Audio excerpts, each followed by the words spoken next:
E nessa noite, cada um que está aqui, que foi escolhido pelo Senhor para estar neste momento reunidos aqui, que cada um receba essa porção, dessa unção do Senhor, a unção do Espírito que vem sobre nós com a revelação da palavra. Ela é uma unção que despedaça jugo.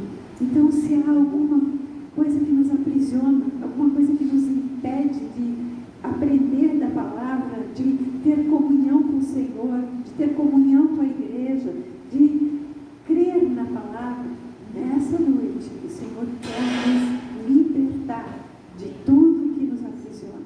Amém? Vamos então orar a Deus e agradecer pela oportunidade que Ele nos dá de nós estarmos reunidos como família de Deus. Vamos lá. Pai querido e amado, nós te bendizemos e nós te glorificamos, Senhor. Exaltamos o teu nome, Senhor. Queremos, como diz o salmista, bendizer ao Senhor, rendendo graças ao Senhor, cantando louvores ao teu nome, porque tu és bom, Senhor. E tu nos trouxeste até aqui, nos permitiste viver esse dia, e a tua fidelidade é tão grande, porque tudo aquilo que tu tens preparado para nós vai se cumprir. Queremos entregar nessa noite as nossas vidas nas tuas mãos, as nossas mentes, os nossos pensamentos. Queremos, Senhor, deixar de lado toda preocupação, toda aflição, tudo que possa interferir neste momento de comunhão contigo e uns com os outros. Que o teu Santo Espírito nos guie, em nome de Jesus, para glorificar a ti. Amém?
podemos orar, cantar, louvar, bendizer o teu nome. Obrigado, Senhor. Obrigado porque não existe mais separação entre nós e o nosso Deus e Pai, porque tu, Jesus, fizeste teu sacrifício por nós na cruz e o véu foi rasgado. Que os nossos olhos estejam abertos para contemplar a tua verdade, Senhor, a verdade da tua cruz. Em nome de Jesus.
Sem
Aleluia, Senhor. Tudo que somos e tudo que temos, queremos consagrar a Ti. Queremos consagrar neste momento os nossos olhos, os nossos ouvidos, a nossa boca, os nossos pensamentos, Senhor, todo o nosso coração, tudo aquilo que somos e que temos, nós queremos entregar nas Suas mãos. Queremos ser moldados por Ti como um vaso de barro nas mãos do oleiro. Queremos ser feitos vasos para a honra, vasos que comportam, que tem dentro de si um tesouro maior do que tudo que podemos imaginar, que é a vida de Cristo em nós. Obrigado pelo Teu Espírito em nós, Senhor Jesus. Obrigado pelo Espírito Santo que Tu enviaste a nós. Obrigado, Senhor. Nós queremos nos consagrar totalmente a Ti. Em nome de Jesus, Pai, nós queremos consagrar as crianças. Fala, André. Obrigada, André. Amém, Senhor. Obrigada pela vida do André, Senhor. Obrigada por ele estar aqui conosco. Obrigada porque ele vai receber a Tua palavra e vai refletir sobre ela. Louvado seja, Senhor. Santo é o Teu nome, nós o abençoamos. Para que o coraçãozinho dele receba tudo aquilo que do céu está vindo para ajudá-lo a viver o propósito do Senhor. Em nome de Jesus. Amém. Quem vai ficar com a mão? Tu? Então, em nome de Jesus, Pai, guarda a vida da Karine, Senhor. Nós abençoamos a vida dela, para que seja um bom tempo de mãe e filho, ao mesmo tempo, daquela que ensina o caminho para a criança, com a certeza de que, mesmo quando for velho, não vai se desviar. Deus abençoe vocês. Amém? Bem, amados. Digam como está o som. Tá bom? Tá.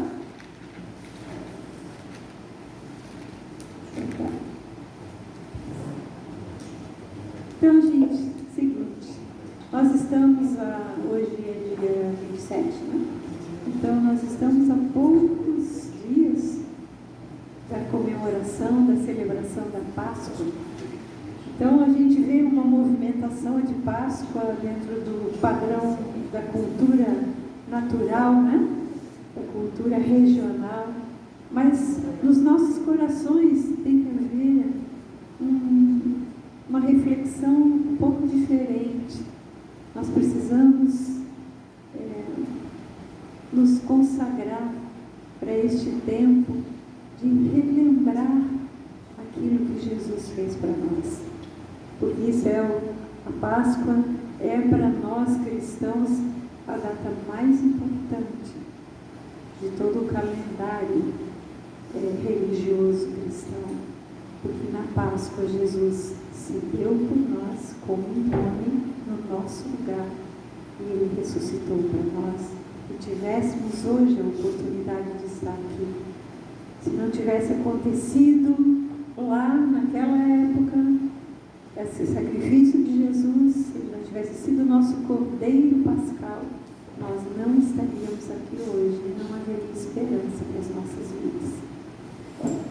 Vamos começar nos preparando nesse processo de preparação para a Páscoa. Vamos começar olhando para a cruz de Cristo. Eu tenho pensado bastante na questão da cruz, porque em muitas ministrações que nós vemos hoje dentro das igrejas cristãs, a cruz não é a centralidade. A centralidade está no homem, na preocupação com o homem, em tratar das feridas do homem, da mulher, em tratar dos problemas de relacionamento. Claro que nas igrejas cristãs se busca tratar tudo isso dentro da palavra, para que o homem e a mulher ou as famílias vivam melhor. Mas, na verdade, este tempo que nós estamos aqui é um tempo de passagem. Então, quanto mais nós nos apegarmos às coisas daqui, mais difícil vai ficar, para nós aceitarmos que estamos no final da caminhada e que breve Jesus vai voltar e que essas coisas aqui vão ficar. Nós precisamos nos ater àquelas coisas que não são temporais, aquelas que são eternas. Então, vamos começar olhando para a cruz, porque Jesus, vocês se lembram quando Jesus já tinha escolhido os seus discípulos e ele estava começando a ensiná-los? Está registrado no Evangelho de Mateus, de Marcos e de Lucas a seguinte colocação de Jesus. Vamos lá. Evangelho de Marcos, capítulo 8, versículos 34 e 35. Esses textos estão registrados nos 3 evangelhos, porque esses textos são uma essência para as nossas vidas. Se nós queremos ser discípulos de Jesus, se nós queremos ser seguidores de Jesus, se nós estamos aqui para aprender de Jesus, é para sermos seus seguidores. E para sermos seus seguidores, nós precisamos olhar para a cruz de Cristo e entender o significado da cruz de Cristo e ter uma revelação do Espírito. E é essa a minha oração por todos nós hoje e por todos os que vão depois ver este vídeo ou pelas pessoas que vão ouvir a ministração. A minha oração é que haja uma revelação da cruz de Cristo, porque sem entendimento da cruz de Cristo, ninguém pode ser discípulo de Jesus. Assim está escrito em Marcos 8, 34. Então, Jesus, convocando a multidão e juntamente os seus discípulos, disse-lhes: se alguém quer vir após mim, a si mesmo se negue, tome a sua cruz e siga-me. Quem quiser, pois, salvar a sua vida, perdê-la-á. E quem perder a vida por causa de mim e do Evangelho, salvá-la-á. Que aproveita o homem ganhar o mundo inteiro e perder a sua alma? Então, amados irmãos, Jesus aqui já tinha seguidores, já tinha os seus discípulos, já tinha feito milagres, já tinha uma multidão que andava após ele, mas ele diz: se você quer ser meu discípulo, o ser discípulo é aquele que aprende com o mestre, que dá os mesmos passos, ou seja, vai nas mesmas pisadas do mestre. O que é preciso esse discípulo fazer? Negar-se a si mesmo, tomar a cruz e seguir Jesus. O que significa tomar a cruz? O que significa para nós? Tem pessoas que acham que os problemas da vida é a cruz que tem para carregar. Tem pessoas que acham que uma enfermidade é a cruz que tem para carregar. Não é nada disso. Tomar a cruz de Cristo, tomar a sua cruz, é se colocar à disposição de Deus como Jesus se colocou. Mas então, para nós entendermos essa história da cruz de Cristo, nós vamos então começar a fazer umas perguntas para nós mesmos. Vocês já encontraram nas leituras bíblicas de vocês, nos estudos de vocês, alguma passagem do Antigo Testamento que mostra, que aponta de uma forma figurada para a morte de Jesus na cruz? Quem se lembra de onde fala sobre Jesus crucificado? Alguém se lembra? Nós lembramos de Jesus crucificado, nós lembramos somente nos textos do Novo Testamento. Nos textos do Novo Testamento que aponta para o madeiro, que existem referências para o madeiro, mas nós sabemos que o Antigo Testamento é a sombra das coisas que haveriam de vir. Então, no Antigo Testamento tem que haver algo que aponte para a forma como Jesus iria ser morto. Qual é este lugar? O próprio... Não. Isaías fala de cruz? Não. Depois nós vamos ler o texto de Isaías. Mas nós vamos ver aqui o próprio Jesus, quando ele está falando na sua trajetória, depois já ensinando, ele aponta para o texto do Antigo Testamento que já fazia referência à morte dele numa cruz. Vamos lá no Evangelho de João, no capítulo 3, naquele momento em que Jesus está falando com Nicodemos. Ele ali nos explica. Eu quero só colocar uma coisa para vocês. No Antigo Testamento, Tânia, tu citaste Isaías 53. Isaías 53 fala que ele foi um homem de dores, que ele sofreu no nosso lugar, que ele foi moído pelas nossas iniquidades, que ele foi transpassado pelos nossos... Mas não fala que ele seria crucificado. No Salmo número 22, depois vocês podem ler, o Salmo número 22 é o Salmo messiânico. O Salmo 22, ele começa com a mesma frase que Jesus colocou lá na cruz. Deus meu, por que me desamparaste? E ali, o Salmo 22 descreve o sofrimento de Jesus, mas não diz que seria numa cruz. Então, aonde na palavra de Deus nós encontramos?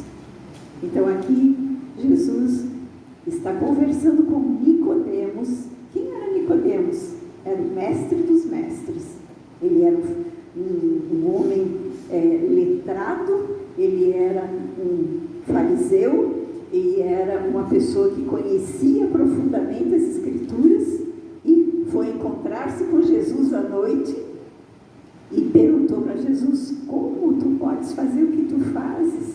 Se tu não vieres de Deus, mestre, tu não podes. O próprio Nicodemos reconheceu Jesus como mestre. E aí, nessa conversa, quando Jesus fala para ele que é preciso nascer de novo, né? E nessa conversa, Jesus diz para ele lá no capítulo 3, no versículo 13, 14 e 15. Ora, ninguém subiu ao céu senão aquele que de lá desceu, a saber, o Filho do Homem que está no céu.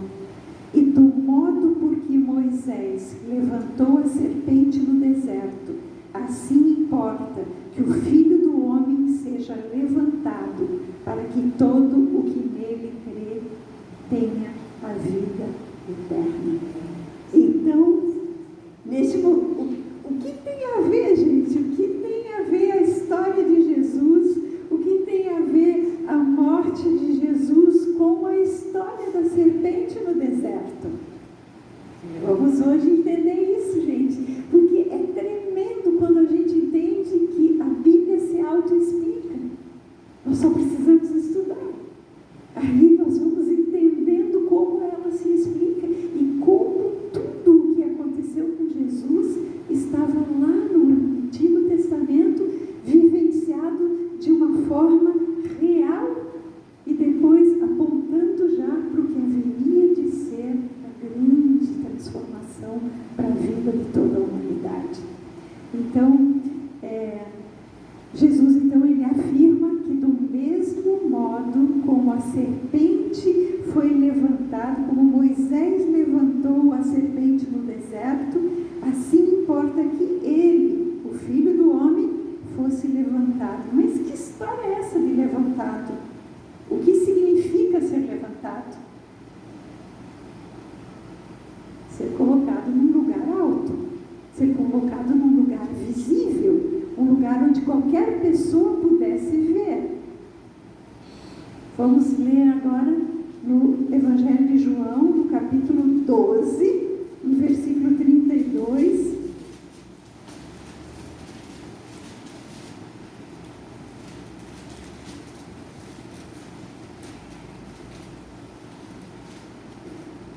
Capítulo 12 do Evangelho de João, Jesus entra, a entrada triunfal dele em Jerusalém, e ali alguns gregos vêm questioná-lo, vêm conversar com ele. Jesus ali diz que se o grão de trigo não cair na terra e não morrer, ele não vai dar fruto. Ele estava já falando da morte, porque já era a última semana, eram os últimos dias dele antes da crucificação. E aí, nesse ensinamento dele para os gregos, ele diz o seguinte, no versículo 32, e eu, quando for levantado da terra, atrairei todos a mim mesmo. Versículo 33, isso dizia, significando de que gênero de morte ele estava para morrer.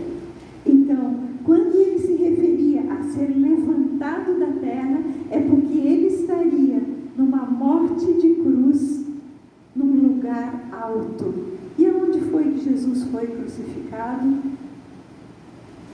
No Gólgota, num alto monte, onde todas as pessoas que passavam na parte de baixo enxergavam a cruz de Cristo e os outros dois ao lado dele. Então, ser levantado significa estar preso numa haste de madeira ou num madeiro. Tá? Tudo bem. O que isso tem a ver com a serpente no deserto? Vamos lá então? Vamos para o livro de Números no Antigo Testamento. Gênesis, Êxodo, Levítico, Números.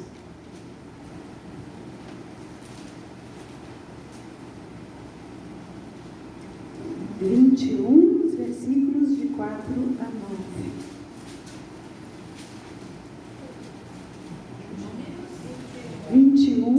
Versículos de 4 a 9.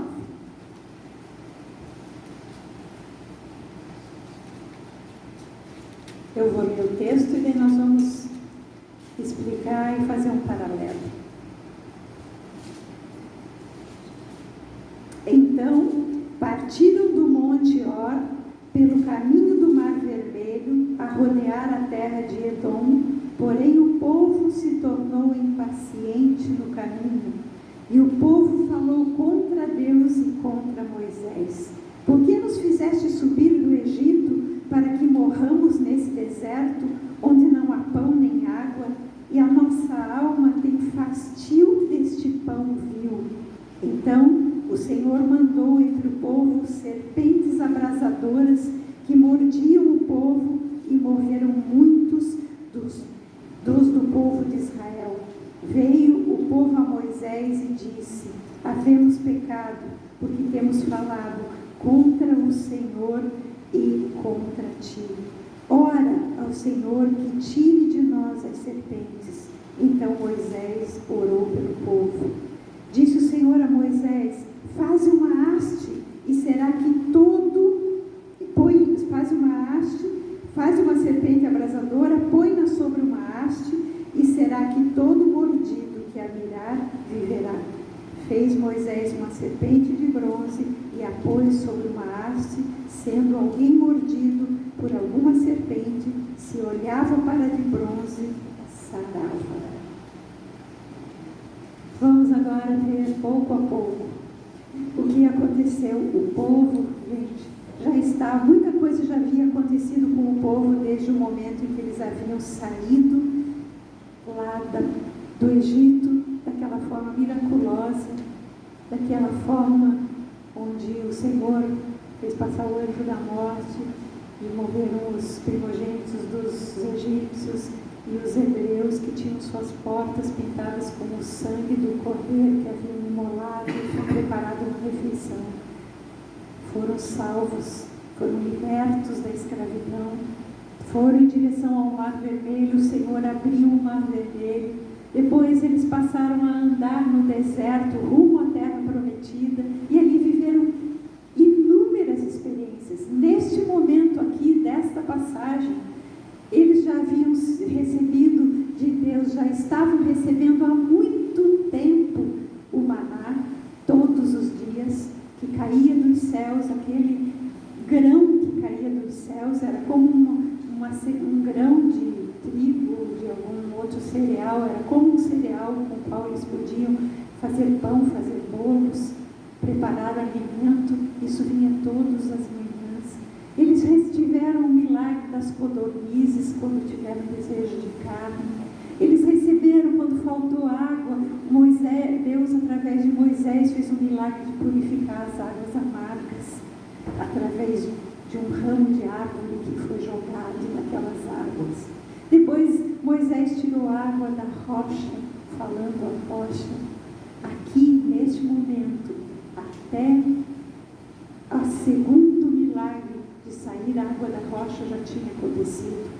Neste momento aqui, Miriam já havia falecido, Arão já havia falecido, estavam próximo da chegada deles na terra prometida. Mas diz o texto bíblico, eles tinham que rodear o Mar Vermelho para não passar pela terra de Edom. A terra de Edom era a terra dos filhos de Esaú, e os israelitas eram descendentes de Jacó, ou seja, de Israel. Então Deus mandou que eles rodeassem, para que não houvesse confusão entre os descendentes de Esaú e os descendentes de Jacó, Israel. Então eles precisaram fazer um outro caminho. E nesse desvio que eles fizeram, eles começaram a se tornar impacientes no caminho. Amados irmãos, a impaciência gera em nós a ingratidão. A impaciência gera nas pessoas a ingratidão e a injustiça.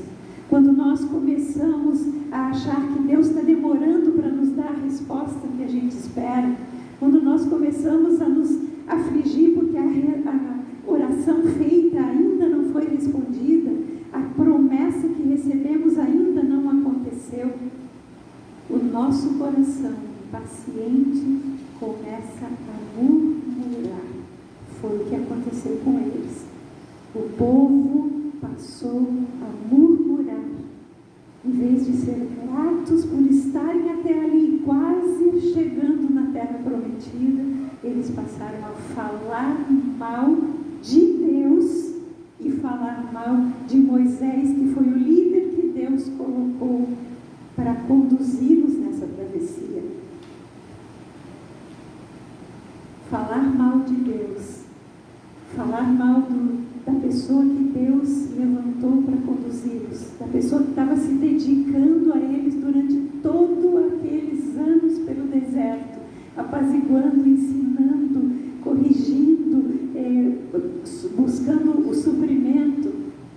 Isto é pecado. A ingratidão é pecado, a murmuração é pecado, a injustiça é pecado. Eles foram injustos com Moisés. Por que nos tiraste do Egito para vir morrer nesse deserto, porque não tem pão, não tem água, e nós estamos cansados desse alimento ordinário? Porque pão vil é um alimento ordinário, ou seja, uma coisa simples demais, uma coisa insignificante. Então aquele milagre de cair do céu, eles não plantavam, aquele milagre eles chamaram de coisa ordinária. Esse é o perigo conosco também, de no nosso dia a dia, na nossa vida, Deus está nos respondendo em pequenas coisas. Nós acordamos nessa manhã, nós pudemos nos levantar, pudemos tomar banho, fazer uma refeição, pudemos trabalhar, pudemos conversar uns com os outros, conversar com a família, ter família. De repente isso não serve, isso é pouca coisa. E aí a gente começa, poxa, mas Deus ainda não me deu aquilo que eu pedi, ou aquela outra coisa, ou aquela melhora nisso, ou naquilo, ou a resposta aqui ou lá. Isso é pecado. E o pecado vai nos afastando de Deus. E isto começou a acontecer com essas pessoas. Aí,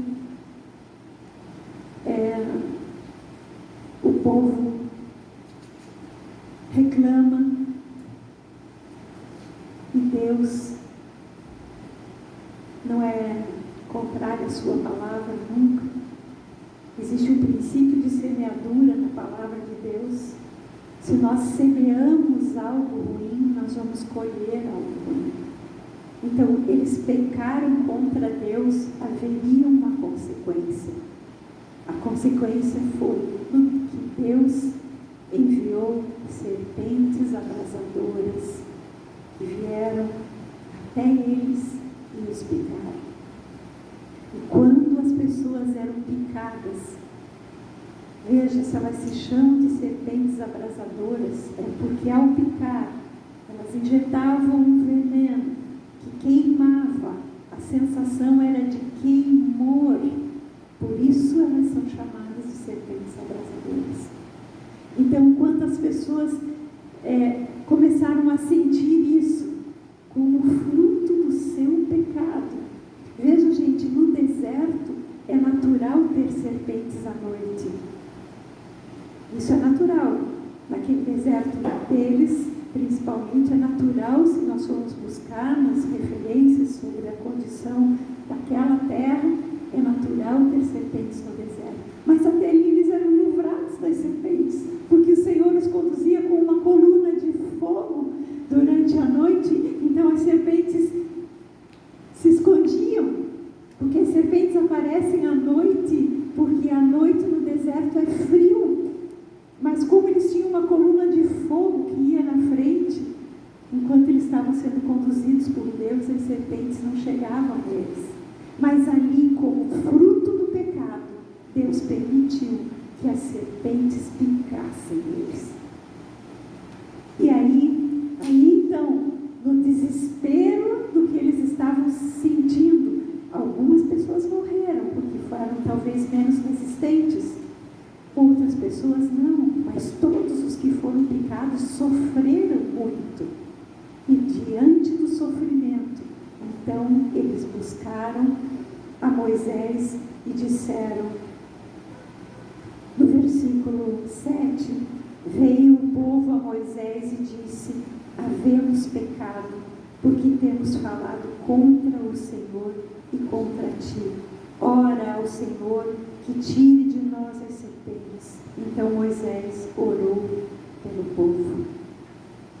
Será que nós também precisamos passar pela dor, pelo sofrimento, pela consequência do pecado, para sermos levados ao arrependimento? Porque aqui nós vemos que diante do sofrimento, seja da dor, da enfermidade, seja da morte, houve arrependimento. Tanto que eles foram ao Moisés, reconheceram o pecado, confessaram o pecado. Nós temos pecado contra Deus porque falamos mal de Deus, e temos pecado contra ti porque falamos mal de ti. E ali, não só a confissão houve, e o reconhecimento do pecado e a confissão, como houve um reconhecimento de que Moisés era o intercessor deles. E aí eles pedem para Moisés que ore por eles. Então Moisés, aqui nós vemos por que Moisés é chamado de o homem mais manso que já existiu. Pensem vocês, você dedica a sua vida para ajudar pessoas, cumprindo a vontade de Deus, e essas pessoas vêm e começam a reclamar de ti, reclamar do Deus que está guiando, de tudo que, sem considerar o que o Senhor está suprindo. Pensa, qual seria a tua reação? Qual seria a minha reação? Será que nós iríamos, tudo bem, eu vou interceder? Ou nós iríamos dizer, vai lá, você se acerta com Deus, vai lá e te resolve com Ele. Mas não, Moisés tinha uma liderança, Moisés tinha uma missão de Deus. Em primeiro lugar, ele sabia que a missão era dele. Deus disse, quando Deus chamou Moisés, ele disse, você vai tirar esse povo e vai levá-lo ao deserto para me adorar no deserto. Então, Moisés tinha essa missão de levar a terra prometida, mas de levar o povo à adoração no deserto. Então, Moisés tinha algo a cumprir diante de Deus. Cada um de nós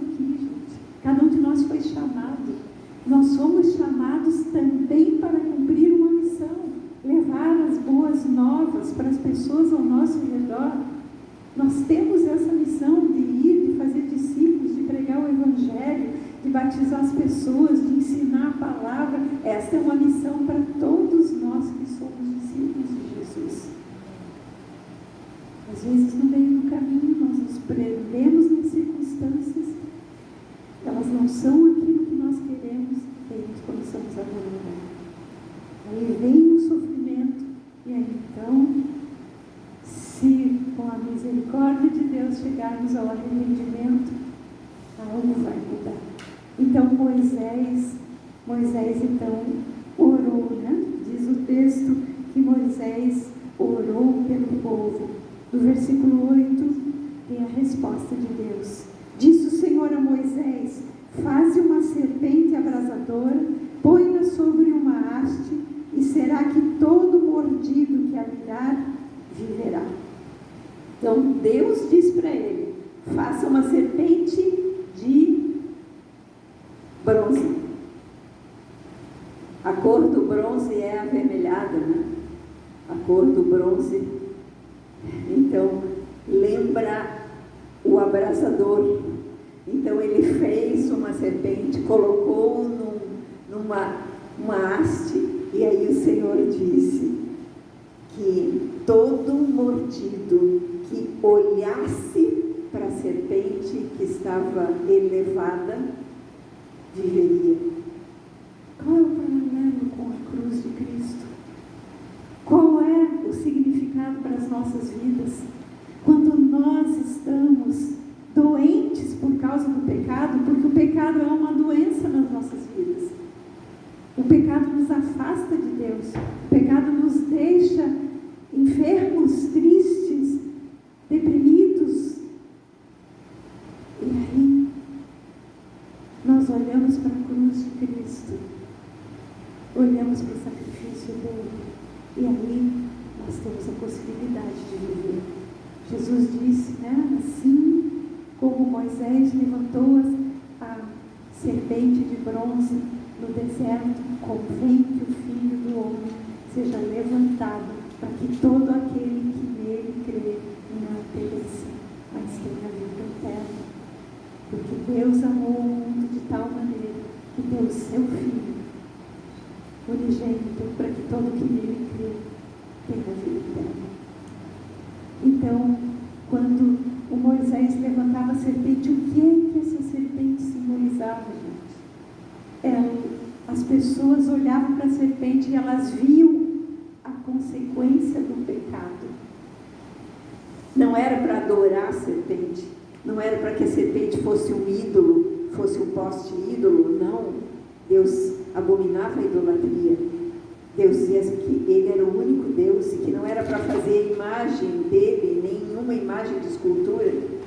Parece contraditório que Deus mandou fazer a serpente colocar sobre uma haste, mas não, isso já figurava o que haveria de acontecer quando Jesus viesse à terra.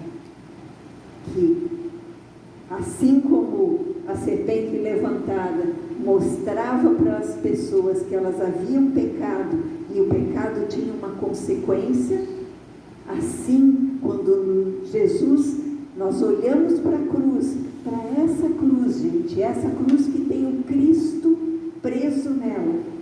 Muitas vezes nós, como evangélicos, não queremos de forma alguma olhar para uma cruz que tem um Cristo crucificado, porque achamos, não, Jesus já venceu a morte, Ele já ressuscitou, a cruz está vazia, e está vazia.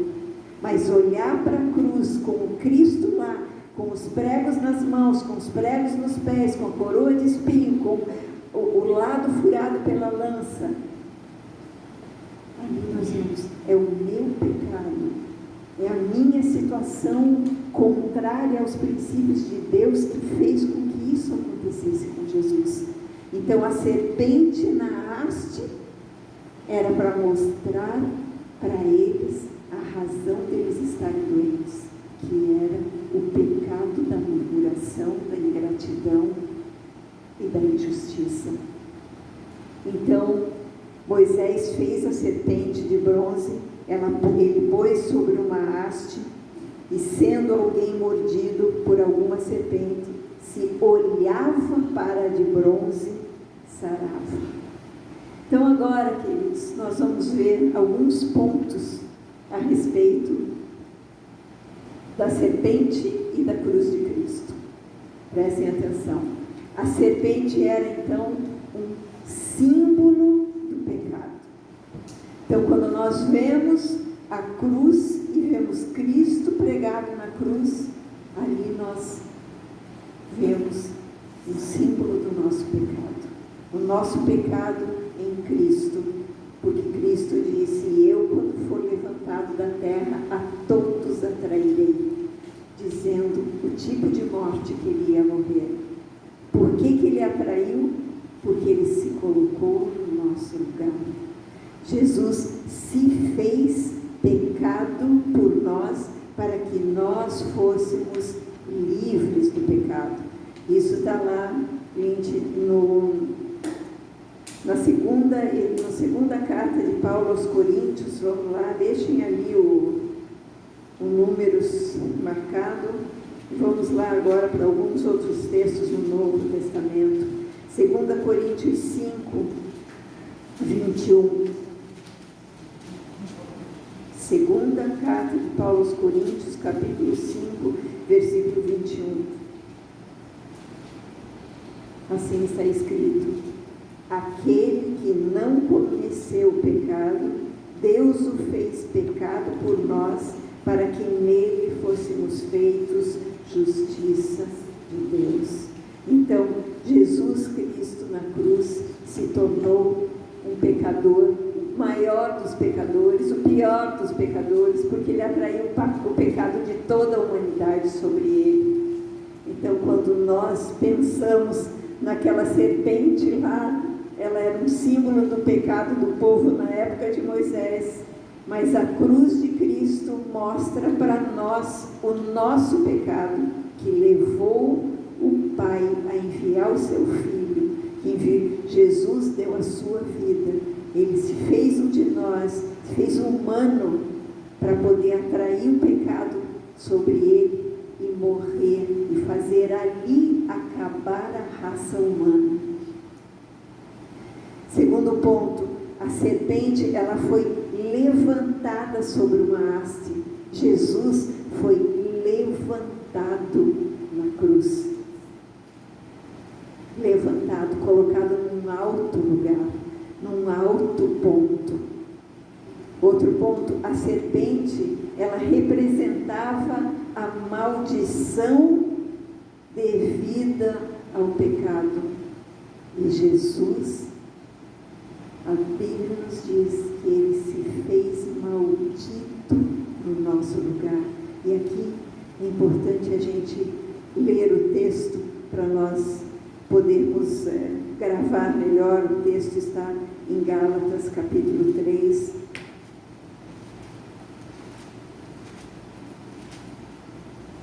Versículo 13.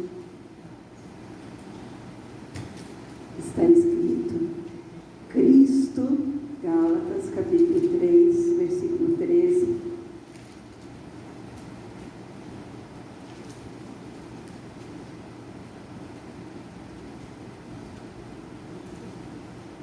Cristo nos resgatou da maldição da lei, fazendo-se Ele próprio maldição em nosso lugar, porque está escrito: maldito todo aquele que for pendurado em madeiro, para que a bênção de Abraão chegasse aos gentios em Cristo Jesus, em Jesus Cristo, a fim de que recebêssemos pela fé o Espírito prometido.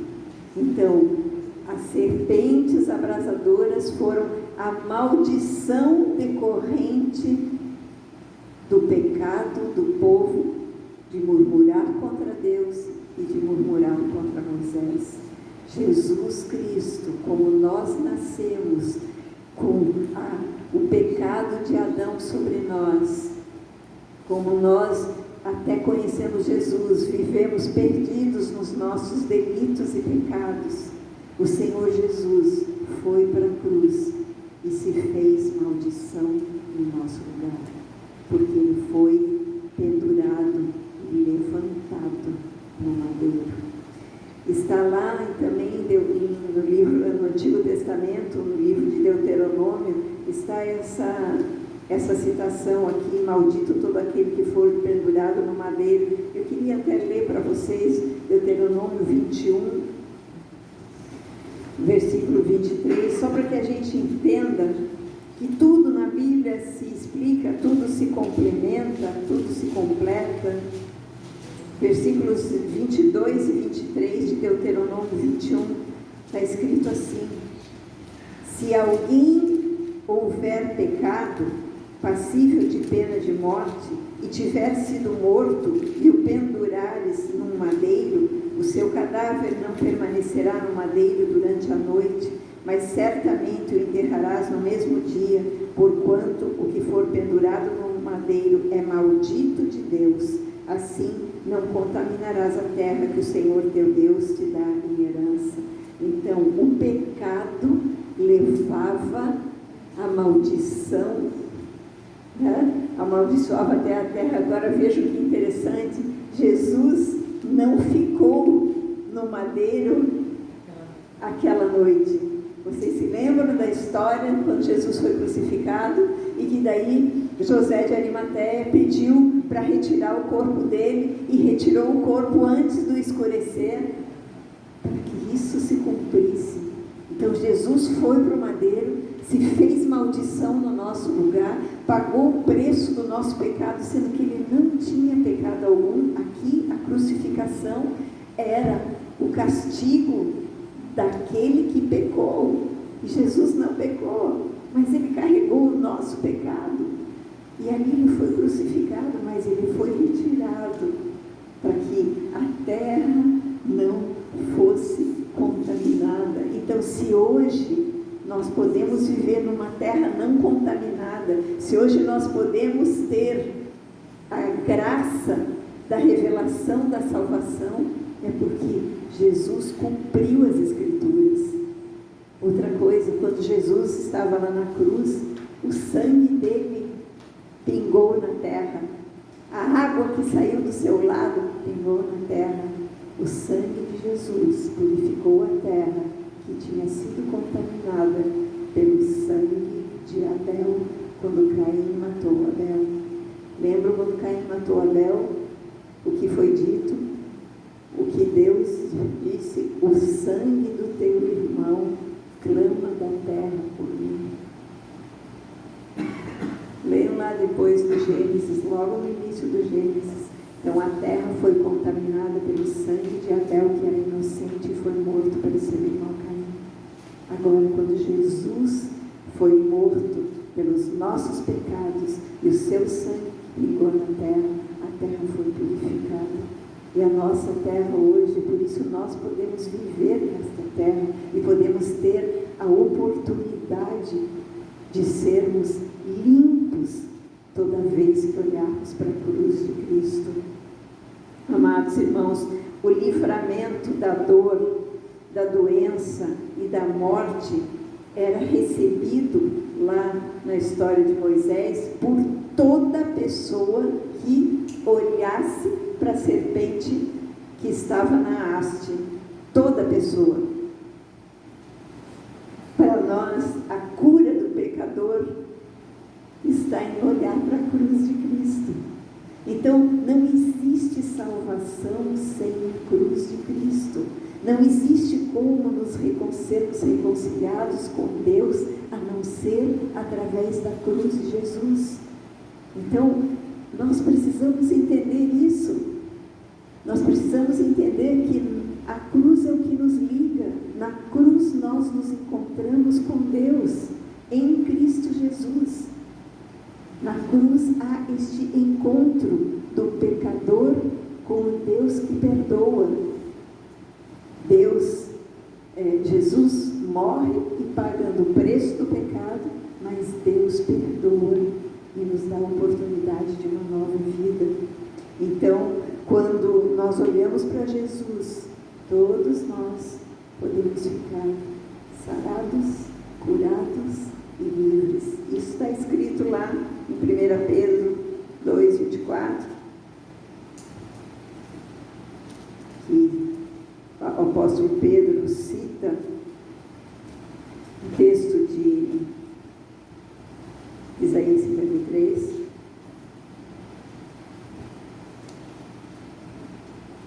O apóstolo Pedro está falando a respeito de como nós devemos viver, imitando a Jesus, seguindo os passos de Jesus.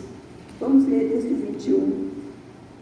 1 Pedro 2, 21. Porquanto para isto fostes chamados, pois que também Cristo sofreu em vosso lugar, deixando-vos exemplo para seguires os seus passos, o qual não cometeu pecado, nem dolo algum se achou em sua boca, pois ele, quando ultrajado, não revidava com ultraje, quando maltratado, não fazia ameaças, mas entregava-se àquele que julga retamente, carregando ele mesmo em seu corpo sobre o madeiro os nossos pecados, para que nós, mortos para os pecados, vivamos para a justiça, por suas chagas fostes sarados.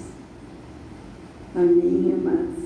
Então, todos nós que olhamos para a cruz de Cristo, para aquele Cristo crucificado, nós entendemos que Ele está crucificado, que Ele foi crucificado, quer dizer, por nossa causa, por causa do nosso pecado, por causa da maldição que caiu sobre nós como fruto do nosso pecado, pecado de independência de Deus, pecado de fazer a nossa vontade, não a vontade de Deus.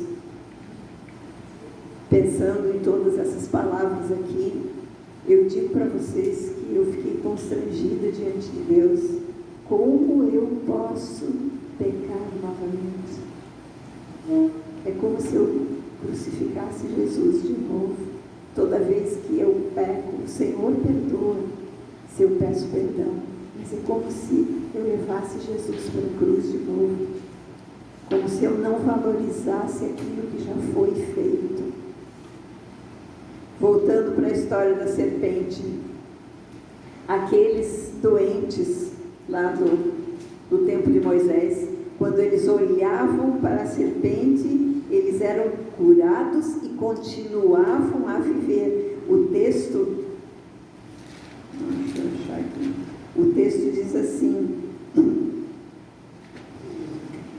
Moisés fez uma serpente de bronze.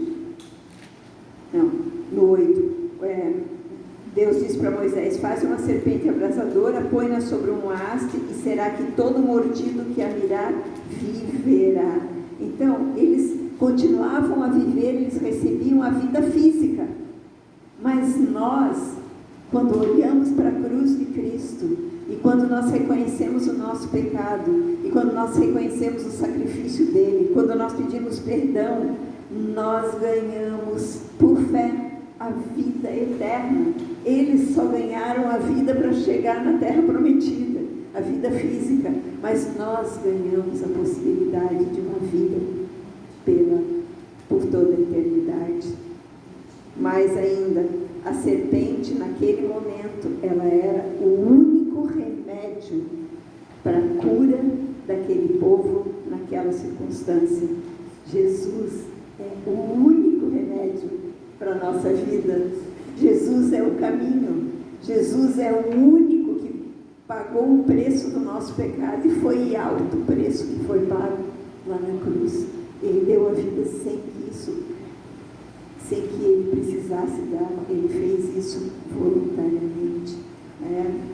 No livro de Atos está escrito no capítulo 3:16. Vamos lá olhar, porque é importante. Anotem, por favor.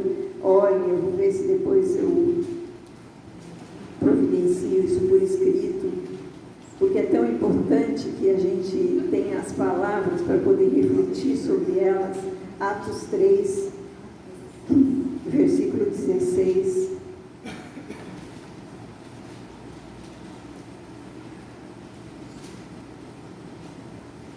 O contexto é a cura do homem coxo, onde Pedro e João foram ao templo e um homem coxo estava na porta formosa e esbolava. E Pedro disse: ouro e prata eu não tenho, mas o que eu tenho eu te dou. Em nome de Jesus Cristo, levanta e anda. Em nome nome de Jesus Cristo Nazareno. E aí o povo Pedro começou a discursar no templo, e ele diz, no versículo 16, pela fé em nome de Jesus, é que este mesmo nome fortaleceu a este homem, que agora vedes e reconheceis. Sim, a fé que vem por meio de Jesus deu a este homem saúde perfeita na presença de todos vós. Jesus é o único que pode nos dar vida plena, saúde perfeita, restauração de vida.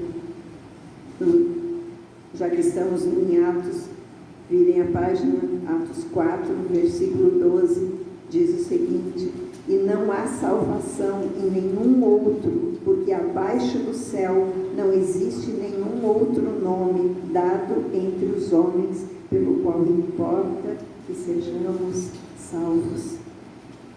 Então, amados irmãos, Jesus é o único remédio. Assim como lá, o único remédio era olhar para aquela serpente, para nós hoje, o único remédio é olhar para a cruz de Cristo. O que teve que acontecer com aquelas pessoas para que elas ficassem curadas? Primeiro, elas tiveram que acreditar no que Moisés estava dizendo da parte de Deus. Eles tiveram que acreditar que Deus falou para Moisés fazer a serpente. Eles tiveram que acreditar porque, na verdade, eles sabiam que pelos 10 mandamentos não era para fazer nenhuma imagem de escultura. Então, sem dúvida que houve contestação por parte de algumas pessoas para com Moisés. Como é que você está fazendo essa serpente? Você está fazendo um ídolo? Mas não, Moisés estava obedecendo a Deus. Então, as pessoas tiveram que acreditar em Moisés e tiveram que ter fé naquela palavra que Deus deu através de Moisés. Então, amados, o que curou aquelas pessoas não foi aquela serpente. A serpente não tinha poder nenhum. Foi a fé na palavra de Deus dada através de Moisés. E esta fé é a atitude requerida para nós hoje. Essa fé em Jesus. Se nós queremos a salvação, se nós queremos uma vida plena, uma vida abundante, se nós queremos a possibilidade de viver segundo os princípios de Deus, nós precisamos crer que toda a palavra é verdade, crer que tudo que está escrito sobre Jesus Cristo é a verdade. Na carta de Paulo aos Efésios, ele diz o seguinte, no capítulo 2, eu não sei se vocês sabem, no capítulo 2 da carta de Paulo aos Efésios, é um capítulo que nós precisamos saber praticamente de cor, porque ele trata da nossa salvação. Nos versículos, nós temos um tempinho, nós podemos ler desde o versículo 1 até o versículo 10. Está escrito, Efésios capítulo 2, versículos de 1 a 10. Ele vos deu vida, estando vós mortos nos vossos delitos e pecados, nos quais andastes outrora, segundo o curso deste mundo, segundo o príncipe da potestade do ar, do espírito que agora atua nos filhos da desobediência, entre os quais também todos nós andamos outrora, segundo as inclinações da nossa carne, fazendo a vontade da carne e dos pensamentos, e éramos por natureza filhos da ira, como também os demais. Mas Deus, sendo rico em misericórdia, por causa do grande amor com que nos amou, estando nós mortos em nossos delitos, Ele nos deu vida juntamente com Cristo. Pela graça sois salvos, e juntamente com Ele nos ressuscitou e nos fez assentar nos lugares celestiais em Cristo Jesus, para mostrar nos séculos vindouros a suprema riqueza da sua graça em bondade para conosco em Cristo Jesus. Versículo 8, precisa ser morar no nosso coração. Pela graça sois salvos mediante a fé. E isso não vem de vós, é dom de Deus, não de obras, para que ninguém se glorie. Pois somos feitura dele, de Deus, criados em Cristo Jesus, para as boas obras, as quais Deus de antemão preparou para que andássemos nelas. Amados irmãos, nós só precisamos crer. Crer no que Jesus Cristo já fez por nós. E é isso que vai determinar se seremos discípulos de Jesus Cristo ou não. Como eu falei, não havia poder algum, nem força alguma naquela serpente no deserto. O poder da cura era a força invisível de Deus que atuava através da fé. E a mesma coisa acontece com relação à nossa salvação. A nossa salvação hoje, nós olhamos para a cruz para lembrar do nosso pecado. Nós olhamos para a cruz para lembrar que alguém pagou o preço do nosso pecado, e esse alguém foi o Filho do homem, o Filho de Deus. Nós olhamos para a cruz e olhamos para a cruz vazia e sabemos que aquele Jesus que morreu não ficou morto, mas tudo o que acontece nas nossas vidas, usufruir de tudo aquilo que Jesus fez por nós, depende de termos fé. Amém. A serpente na haste de bronze trouxe uma reconciliação do povo com Deus, porque no momento em que eles reconheceram o seu pecado, pediram perdão, mudaram de atitude para com Moisés e obedeceram a palavra de Moisés, é sinal de que houve arrependimento. E se há arrependimento, há reconciliação com Deus. Se nós formos ler a continuação de Números, do 22, 23, nós vamos ver que Deus continuou com o povo, Deus deu vitória para o povo, eles tiveram diversas batalhas onde eles foram vitoriosos, então Deus era com eles. A partir do momento que existe arrependimento da nossa parte e existe fé na palavra de Deus, o Senhor é conosco. Um dos significados da cruz de Cristo é a reconciliação com Deus. Na cruz de Cristo houve reconciliação nossa com o nosso Deus que nos criou. Aquele afastamento que aconteceu lá no Éden por causa do pecado de Adão e Eva foi pago por Cristo na cruz. E houve uma possibilidade de nós nos reconciliarmos com Deus. E há essa possibilidade para todos. Basta que nós creiamos no sacrifício da cruz. Amém, irmãos? Jesus, através da morte dele na cruz, ele nos reconciliou com o Pai. Vamos ler Colossenses 2, dos versículos 20 até 23. Carta de Paulo aos Colossenses é tremendo como o apóstolo Paulo enfatiza todo o significado da cruz. Todas as cartas de Paulo, elas falam da cruz de Cristo. O próprio Paulo fala na carta aos Coríntios que ele não pregava outra coisa a não ser o Cristo crucificado que deu a sua vida por nós. Versículo 20 diz assim, vamos ler Êxodo 18. Jesus é a cabeça do corpo da igreja, ele é o princípio, o primogênito de entre os mortos, para em todas as coisas ter a primazia, porque aprouve a Deus que nele residisse toda a plenitude, e que havendo feito a paz pelo sangue na sua cruz, por meio dele reconciliasse consigo mesmo todas as coisas, quer sobre a terra, quer nos céus. E a vós outros também, que outrora eres estranhos e inimigos no entendimento pelas vossas obras malignas, agora, porém, vos reconciliou no corpo da sua carne, mediante a sua morte, para apresentar-vos perante ele santos, inculpáveis e irrepreensíveis, se é que permaneceis na fé, alicerçados e firmes, não vos deixando afastar da esperança do evangelho que ouviste e que foi pregado a toda criatura debaixo do céu e do qual eu, Paulo, me tornei ministro. Amados irmãos, o Evangelho da cruz é só Ele que faz a diferença nas nossas vidas. Não são tantas outras pregações, não são tantas outras pregações de toma posse disso, de toma posse daquilo. Nós precisamos olhar para a cruz.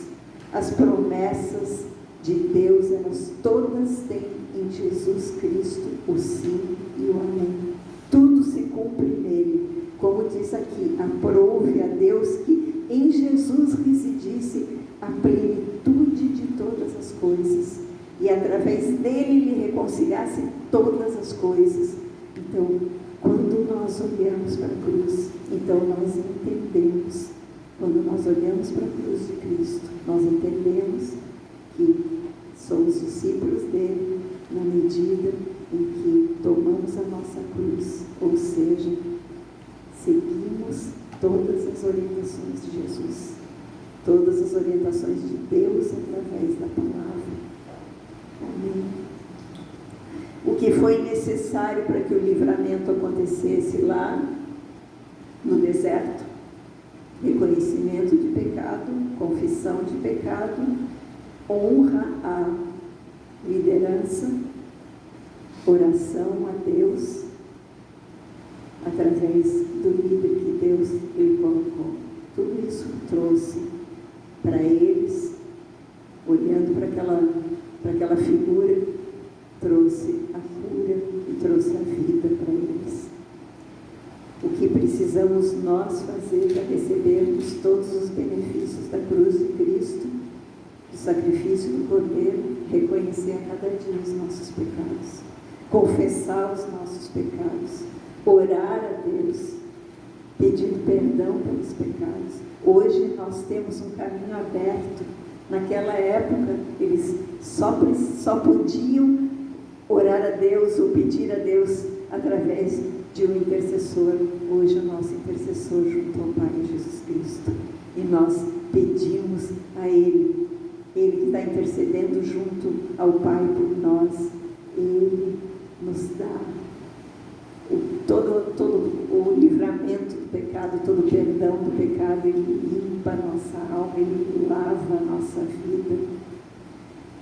Existe também uma colocação na carta de Tiago, que para que nós tenhamos cura, para que nós tenhamos perdão de Deus, nós confessamos o nosso pecado a Deus.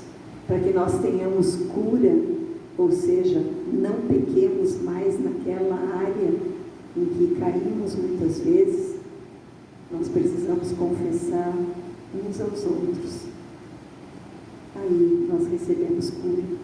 Quando nós temos pecados recorrentes, que a gente vai, confessa a Deus e cai de novo, vai, confessa a Deus e cai de novo, é porque nós precisamos confessar para um irmão, precisamos confessar para uma pessoa madura, de confiança, que possa junto conosco orar, pedindo para que haja cura e haja uma restauração e não haja uma reincidência naquele pecado. Essa é a forma com que o nosso Deus e Pai estabeleceu para que nós vivamos, né? Amados irmãos, aquela serpente naquela haste acabou se tornando um ídolo para o povo, e o povo carregou a serpente como um ídolo. É triste como o ser humano tem uma necessidade de ídolos, e somente no reinado do Ezequias, acho que é, agora qual rei? Está lá em 2 Reis, é que, acho que foi de Ezequias, é que ele manda destruir todos os postes ídolos, manda destruir também a serpente, porque alguns do povo de Israel queimavam incenso para a serpente. Então, nós não temos que cultuar este Cristo crucificado, porque senão estaríamos fazendo como o povo que estava cultuando a serpente. Nós olhamos para uma cruz vazia, gente. Aqui ela é pequenininha, mas dá para ver. Nós olhamos para essa cruz também não para adorá-lo, somente para lembrar que tudo está feito e que o que nós precisamos é nos render a Jesus a cada dia. Amém? Para finalizar, eu queria ler com vocês no livro de Apocalipse, no capítulo 5.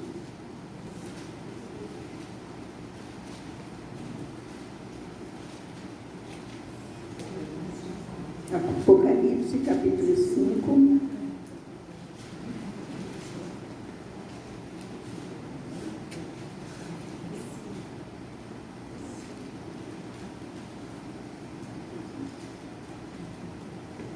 É uma visão de adoração a Jesus como o Cordeiro que venceu. Está escrito do versículo 8 em diante. E quando tomou o livro, os 4 seres viventes e os 24 anciãos prostraram-se diante do Cordeiro, tendo cada um deles uma harpa e taças de ouro cheias de incenso, que são as orações dos santos.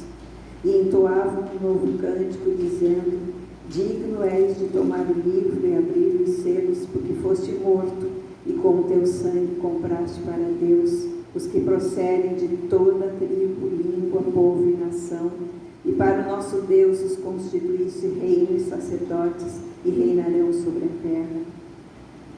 Vi e ouvi uma voz de muitos anjos ao redor do trono, dos seres viventes e dos anciãos, cujo número era de milhões de milhões, de milhares de milhares, e eles proclamavam em grande voz: digno é o Cordeiro que foi morto de receber o poder e riqueza, e sabedoria e força e honra e glória e louvor.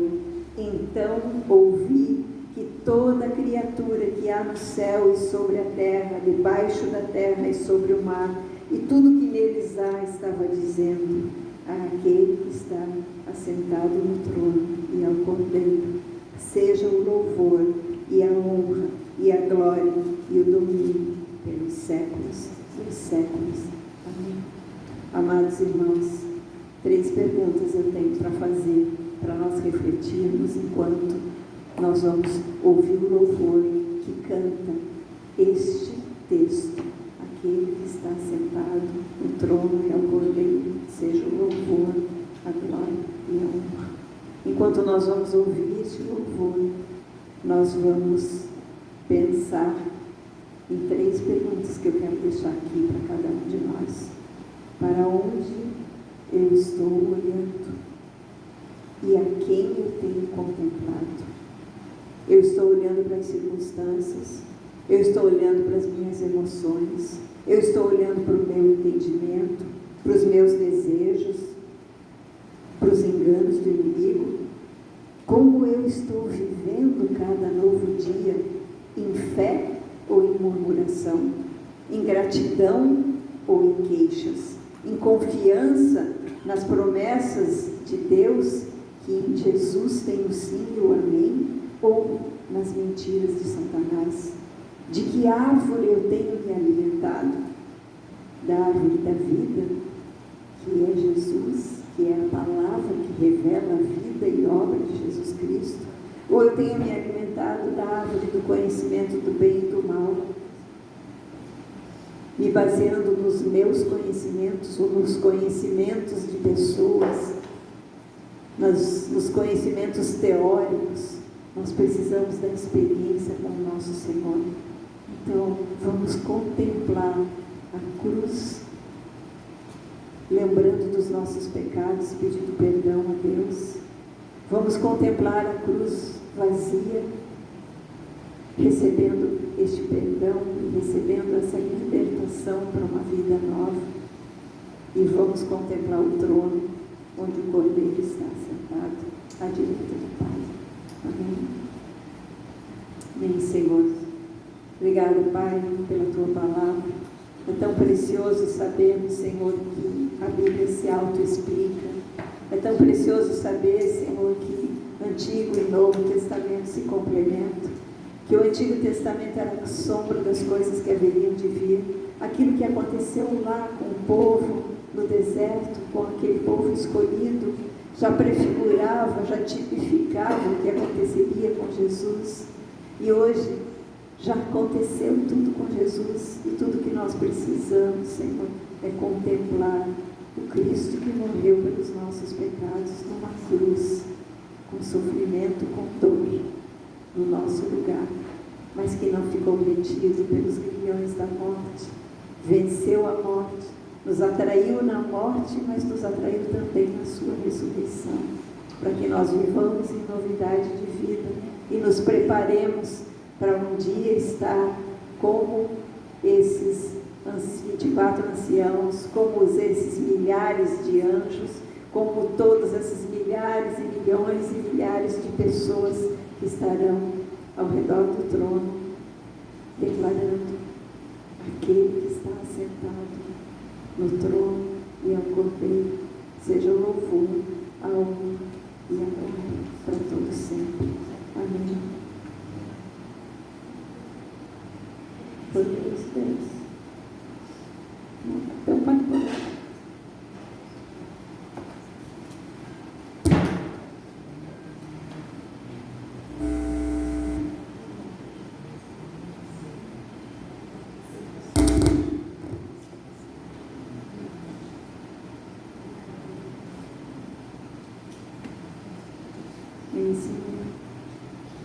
Bendizemos o Senhor, vamos fechar os nossos olhos, vamos pensar, vamos analisar tudo aquilo que nós temos vivido.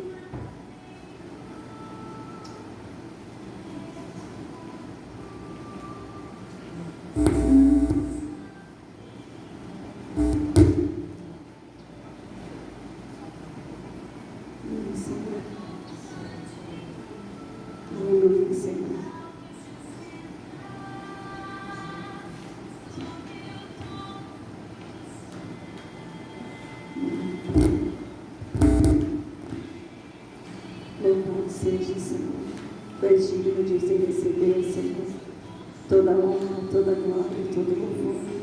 Aqui nós estamos, Senhor, nós queremos contemplar Jesus Cristo, nós queremos, Senhor, olhar para a tua cruz, nós queremos dizer: aquele que está sentado no trono, é o Cordeiro, seja o louvor, a honra e a glória. Nós queremos glorificar a Ti com as nossas atitudes. Nós queremos glorificar a Ti, Senhor, com o coração contrito e quebrantado aos Teus pés, Senhor. Nós queremos estar aos Teus pés, Senhor, aos pés da cruz, reconhecendo tudo que Tu fizeste, Senhor. Perdão, Senhor, porque tantas vezes nós nos afastamos, Senhor, da centralidade da cruz e queremos que o Evangelho nos sirva, que o Evangelho faça aquilo que nós queremos, que achamos que é necessário fazer. Perdão, Senhor, perdão por isso, Senhor. Nós te pedimos perdão nessa noite. Nós pedimos para Ti, Senhor, que os nossos olhos estejam fixos em Ti, Senhor, fixos naquilo que Tu fizeste. Tu és digno de receber toda a honra, toda a glória, todo o louvor, e nós queremos, Senhor, Te adorar. Nós queremos, Senhor, vivenciar a Páscoa de uma maneira diferente. Não só esse momento de Páscoa, mas um momento em todos os dias da nossa vida, Senhor. Nós queremos viver contemplando os Teus feitos no nosso lugar. Obrigada, Senhor. Obrigado, Jesus. Stop.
nós, Pai. Obrigada, Senhor, porque Tu já viestes. Obrigada porque Tu já morreste no nosso lugar. Obrigada porque Tu já pagaste o preço, Senhor, do nosso pecado. Obrigada porque nós fomos purificados. Obrigada porque somos livres da escravidão do pecado. Obrigada porque somos novas criaturas pela fé em Ti. Obrigada, Senhor, porque nascemos para uma nova vida. Obrigada pela Tua palavra, a Tua palavra que nos permite conhecer-te mais e mais. E vida eterna é isso, conhecer ao Deus único e verdadeiro e ao Filho a quem Ele enviou. Gratidão, Senhor. Gratidão porque estamos nos preparando para a Tua volta. Queremos mais e mais, Senhor, olhar para a cruz e ser santificados, ser purificados e santificados dia após dia, Senhor.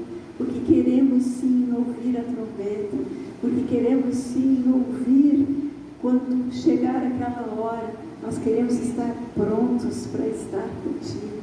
Então ajuda-nos, Senhor, ajuda-nos a olharmos diariamente para a cruz, ajuda-nos a reconhecermos os nossos pecados diariamente, pedirmos perdão, Senhor, e mudarmos de atitude. Ajuda-nos a tomarmos a nossa cruz, fazendo a Tua vontade, obedecendo, Jesus, a Tua grande comissão. Tu disseste: ide por todo mundo e pregai o Evangelho a toda criatura, fazendo discípulos, batizando-os em nome do Pai, do Filho e do Espírito Santo e ensinando-os a guardar tudo que vos tem ensinado. É isso que nós queremos, Senhor, ir fazer discípulos, ensinar, Senhor, e levar a palavra da salvação para o maior número de pessoas. Senhor, que nós nos levantemos, porque a seara é grande e são poucos os trabalhadores. Ajuda-nos, Senhor, a sermos fiéis. Ajuda-nos, Espírito Santo. Nós te agradecemos por essa noite. Te agradecemos por essa palavra. Colocamos as nossas vidas nas Tuas mãos mais uma vez. Obrigada, Senhor. Guarda, Senhor, a semana de cada um. Guarda, Senhor, a mente, o coração de cada um, de cada família, de cada criança, de cada jovem. Obrigada, Senhor, por tudo que Tu fizeste com os jovens no retiro, Senhor. Nós louvamos a Ti por tudo que Tu tens feito, pelos milagres que Tu tens feito dia após dia. Bendizemos a Ti e Te glorificamos em nome de Jesus. Amém. Amém, amados. Vamos dar